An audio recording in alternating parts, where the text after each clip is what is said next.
Hello buddies, welcome back to my YouTube channel. So मैंने पहले के दो वीडियोस में फर्स्ट ईयर और सेकेंड ईयर का सिलेबस एक्सप्लेन कर दी थी। Now it's time for third year. So in third year we have 7 medical subjects and 1 departmental subjects. Okay, अब बहुत लोगों को शौक लग गया होगा कि भाई ये 7 मेडिकल सब्जेक्ट्स कैसे पढ़ेंगे। तो टेंशन लेने की कोई बात नहीं है। इसमें 2 सब्जेक्ट्स जो होते हैं वो कॉलेज लेवल पे होगा, यूनिवर्सिटी में नहीं होगा। और वो सब्जेक्ट्स है ऑब्स्टेट्रिक्स एंड गायनेकोलॉजी। ठीक है, और ये दोनों सब्जेक्ट एज अ 1 सब्जेक्ट आते हैं। एंड डर्मेटोलॉजी, तो ये 2 सब्जेक्ट्स तो निकल गए।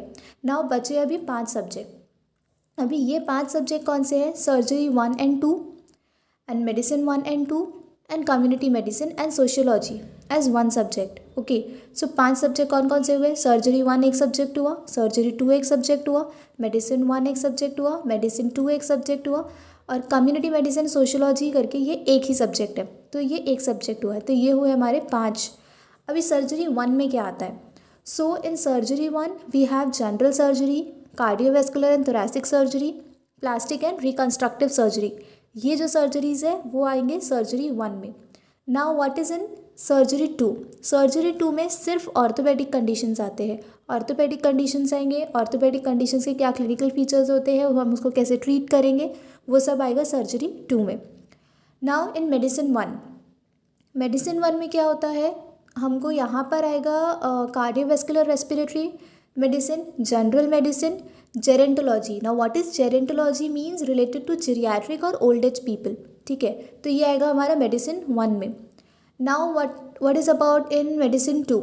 सो मेडिसिन 2 में हमारा आएगा न्यूरोलॉजी और पीडियाट्रिक्स। ये 2 सब्जेक्ट रहेंगे, ये 2 डिवीजन रहेंगे। आपको जब थ्योरी पेपर आएगा उसमें आपको सेक्शन 1 यानी कि सेक्शन ए आएगा न्यूरोलॉजी का और सेक्शन बी आएगा पीडियाट्रिक्स का। So now in community medicine, community medicine we have the concept of health care and management issues in health services in health services. और सोशियोलॉजी में क्या आएगा? In sociology we have about the socialization, about social groups, about family, culture, community role and many more things. So this is all about the medical subjects. Now our department subjects.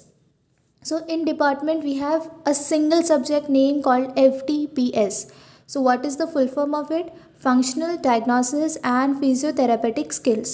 अब इसमें क्या क्या है?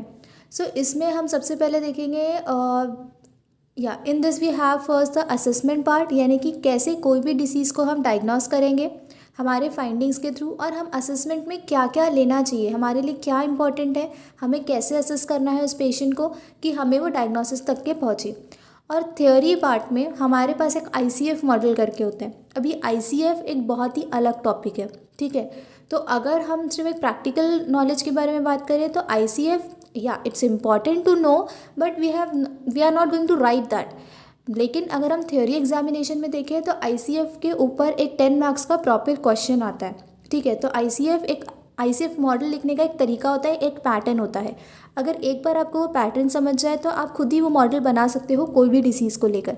सो ICF का एक अलग से मैं वीडियो बना दूंगी जिसके ऊपर आपको बहुत ईजी हो जाएगा ICF समझने में। ठीक है, and now in FTPS we have 4 sections. अभी ये 4 सेक्शंस कौन कौन से होते हैं? सबसे पहले हमारा सेक्शन है musculoskeletal evaluation and manipulative skills. It means muscles related, musculoskeletal related हम कैसे इवैल्यूएट करेंगे, कैसे असेस करेंगे पेशेंट्स को, और उसका मैनिपुलेटिव स्किल्स कौन कौन से होंगे। मैनिपुलेटिव स्किल्स यानी कि हम उसको कैसे ट्रीट करेंगे, हमारे पास कौन कौन सी टेक्निक्स होंगे जिससे हम उसको असेस करेंगे, हम उसको ट्रीट करेंगे, हम उसको डायग्नोस करेंगे।